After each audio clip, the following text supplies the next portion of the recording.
بسم الله الرحمن الرحيم. تبارك الذي بيده الملك وهو على كل شيء قدير، الذي خلق الموت والحياة ليبلوكم أيكم أحسن عملا وهو العزيز الغفور. الذي خلق 7 سماوات طباقا ما ترى في خلق الرحمن من تفاوت فارجع البصر هل ترى من فطور ثم ارجع البصر كرتين ينقلب إليك البصر خاسئا وهو حسير.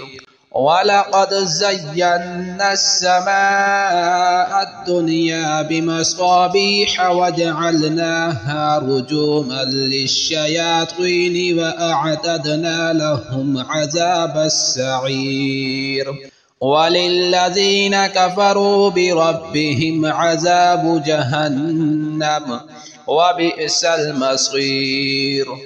إذا ألقوا فيها سمعوا لها شهيقا وهي تفور تكاد تميز من الغيظ كلما ألقي فيها فوج سألهم خزنتها ألم يأتكم نذير قالوا بلى قد جاءنا نذير فكذبنا وقلنا ما نزل الله من شيء إن أنتم إلا في ضلال كبير.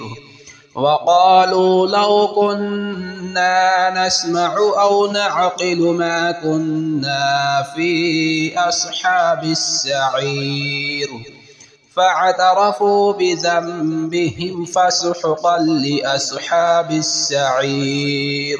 إن الذين يخشون ربهم بالغيب لهم مغفرة وأجر كبير.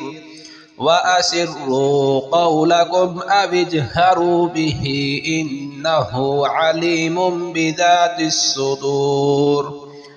ألا يعلم من خلق وهو اللطيف الخبير.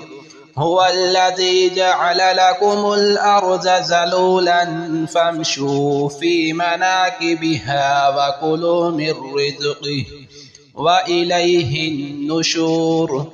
أأمنتم من في السماء أن يخسف بكم الأرض فإذا هي تمور أم أمنتم من في السماء أن يرسل عليكم حاصبا فستعلمون كيف نذير. ولقد كذب الذين من قبلهم فكيف كان نكير.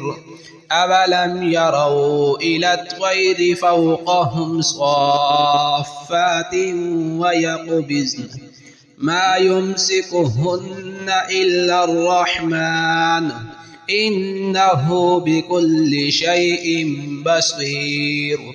أمن هذا الذي هو جند لكم ينصركم من دون الرحمن إن الكافرون إلا في غرور.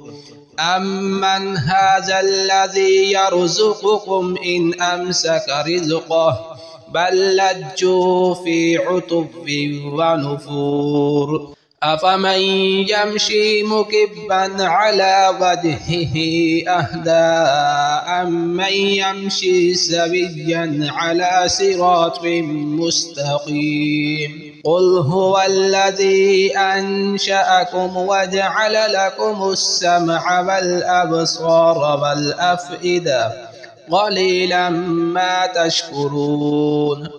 قل هو الذي ذرأكم في الأرض وإليه تحشرون. ويقولون متى هذا الوعد إن كنتم صادقين. قل إنما العلم عند الله وإنما أنا نذير مبين فلما رأوه زلفة سيئت وجوه الذين كفروا وقيل هذا الذي كنتم به تدعون قل أرأيتم إن أهلكني الله ومن معي أو رحمنا فمن يجير الكافرين من عذاب أليم قل هو الرحمن آمنا به وعليه توكلنا فستعلمون من هو في ضلال مبين قل أرأيتم إن أصبح ماؤكم غورا فمن يأتيكم بماء معين